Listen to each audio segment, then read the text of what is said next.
वो लाल रंग देख के ही घबरा रहे हैं, और वो घबरा इसलिए रहे हैं क्योंकि वो जानते हैं कि आने वाले समय में अगर कोई सरकार बनाने जा रहा है तो यही हमारे लाल टोपी वाले सरकार बनाने जा रहे हैं। और सरकार इसलिए बनने जा रही है क्योंकि जनता को दुख दिया है सरकार ने। और छीनने लगेंगे तो हमारी खेती का क्या होगा।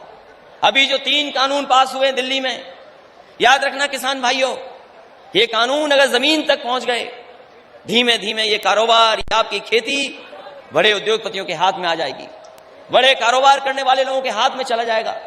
तो जो मुनाफा मिलना है आपको, वो मुनाफा नहीं मिल सकता। अगर कोई जिम्मेदार है इसके लिए तो वो भारतीय जनता पार्टी है, जो 3 कानून लेकर के आई है हमारी आपकी जमीन छीनने के लिए। इसलिए हम कहना चाहते हैं इस मौके पर, जब बाबूजी को हम लोग याद कर रहे हैं, हम उनके आदर्शों पे चलने वाले लोग हैं, उनके दिखाए हुए रास्ते पे चलने वाले लोग हैं। ये कानून जो आ रहे हैं उनका लगातार समाजवादी पार्टी विरोध करेगी, और जब कभी हमें मौका मिलेगा इन कानूनों को बाहर करने का काम समाजवादी लोग करेंगे, क्योंकि इन कानूनों से हमारे किसान और हमारे नौजवानों का भविष्य छिनने जा रहा है। इसलिए जहां किसान का सवाल हो, जहां किसान का सवाल हो, क्योंकि किसान ही हमारी अर्थव्यवस्था की रीढ़ है। ये जो वैश्विक महामारी आई, अगर किसी ने देश की अर्थव्यवस्था बचाई है तो हमारे गरीब और किसानों ने अर्थव्यवस्था बचाई है। अगर हमारे किसानों ने मेहनत नहीं की होती तो शायद हमारी अर्थव्यवस्था इतनी मजबूत नहीं दिखाई देती। हमारा किसान, गांव में रहने वाले लोग लगातार मेहनत करते रहे, उन्होंने इस बीमारी की परवाह नहीं की, और अगर बीमारी की परवाह की होती तो शायद हमें खाने को नहीं मिलता, हमारे पेट में अनाज नहीं पहुंचता। सोचिए, किसान जो खेती करता है, खेत में रहता है, जो फसल पैदा कर करके न जाने कितनों का पेट भरता है, और यही किसान है जो पेट भरता है, यही किसान है जो हमें कपड़े पहनाता है। और सोचो किसानों के बारे में भारतीय जनता पार्टी की राय क्या है। यही भारतीय जनता पार्टी के लोग जिस समय किसान अपना हक मांग रहे थे तो भारतीय जनता पार्टी के लोग कह रहे थे ये आतंकवादी है, ये लोग बाहर से आए लोग हैं। इतना अपमान कभी किसानों का नहीं किया गया होगा जितना किसानों का अपमान भारतीय जनता पार्टी। इसलिए जब हम याद कर रहे हैं, श्रद्धांजलि दे रहे हैं, तो ये भी याद करें कि ऐसे लोग, जनता पार्टी के लोग जो हमारे किसानों को अपमानित कर रहे हैं, कह रही आतंकवादी हैं, उन्हें आने वाले समय में हम लोग सबक सिखाने का भी काम करेंगे। क्योंकि बाराबंकी ऐसा जिला है जो समाजवादी जिला है, और बाराबंकी जिला वो है जो समाजवादी सरकार बनाता है। जब बाराबंकी जीतता है, जब बाराबंकी जीतता है तब सरकार बनती है। जब जब सरकार बनी है तो बाराबंकी जीत करके, जिता करके बाराबंकी ने सरकार बनाई है। और ये समाजवादी धरती है। अगर हम पुराना देखें, लोहिया जी के साथी, लोहिया जी के सिद्धांतों को आगे ले जाने वाले भी इस जमीन पर रहे हैं। अगर हम याद करें राम सेवक यादव जी को, नेताजी को और आदरणीय बाबूजी, यही वो लोग हैं, और जयसवाल जी जिन्होंने इस समाजवादी आंदोलन को आगे ले जाने का काम किया है। इसलिए आने वाली पीढ़ी से भी हम कहना चाहते हैं, नौजवानों से, ये हमारे किसान भाई बैठे हैं, माताएं बहनें हैं, हम आपसे भी कहना चाहते हैं कि अगर कोई समाज को, देश को, प्रदेश को आगे ले जा सकता है तो वही सिद्धांत, समाजवादी आंदोलन वाले सिद्धांत ही आपको आगे ले जाने का काम करेंगे। अगर खुशहाली का रास्ता कोई दिखा सकता है तो यही समाजवादी आंदोलन है जो खुशहाली की तरफ ले जाने का काम कर रहा है। इसलिए नौजवानों, हम आपसे भी कहते हैं, ये नौकरियां नहीं मिलने वाली, ये रोजगार के अवसर इसलिए खत्म किए जा रहे हैं कि आप उनकी तरफ देखें, और अगर रोजगार, नौकरी और काम नहीं होगा तो सोचो हमारे नौजवानों का भविष्य होगा। सपने कितने बड़े बड़े दिखाए सरकार ने। इसी सरकार ने कहा कि हम इतना कारोबार ले आएंगे, इतना काम फैला देंगे, इतने उद्योग लगा देंगे। अब तो 4 साल पूरे हो गए, बताओ कितने उद्योग लग गए हैं। 4 साल पूरे हो गए, 5वें साल पूरा होने जा रहा है।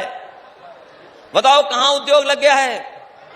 लखनऊ में तो नहीं लगा, बताओ बाराबंकी में कहीं उद्योग लगा दिया हो तो बता दो हमें और आपको बताया कि 5 लाख करोड़ के करार हो गए, एमओयू हो गए हैं।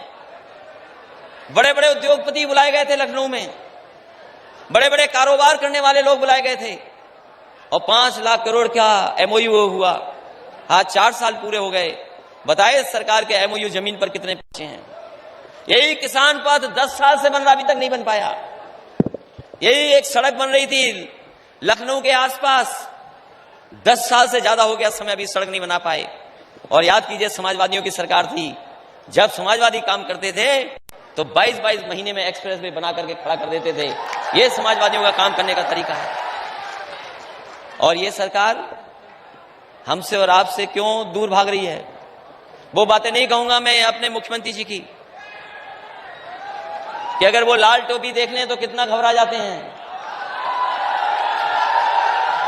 वो लाल रंग देख के ही घबरा रहे हैं, और वो घबरा इसलिए रहे हैं क्योंकि वो जानते हैं कि आने वाले समय में अगर कोई सरकार बनाने जा रहा है तो यही हमारे लाल टोपी वाले सरकार बनाने जा रहे हैं। और सरकार इसलिए बनने जा रही है क्योंकि जनता को दुख दिया है सरकार ने। इतनी परेशानी, इतनी तकलीफ कभी जनता को नहीं मिली होगी, और एक एक फैसले से परेशानी आई है। हालांकि नोटबंदी बहुत पुराना फैसला था। याद कीजिए, नोटबंदी के समय पर कहा गया कि सब भ्रष्टाचार खत्म हो जाएगा, काला धन आ जाएगा, महंगाई पे नियंत्रण लग जाएगा। बताओ, नोटबंदी इतने साल हो गए होकर के क्या भ्रष्टाचार खत्म हो गया? क्या बेईमानी खत्म हो गई? और फिर उसके बाद इन्होंने वैश्विक महामारी का सहारा लेकर के हमारे और आपके सबके नाक और मुंह बंद कर दिए। ऐसा फैसला लिया सरकार ने कि आप और हम सब नाक और मुंह बंद कर करके रहे। साल काट दिया हमने, पूरी साल गुजार दी इसी तरीके से।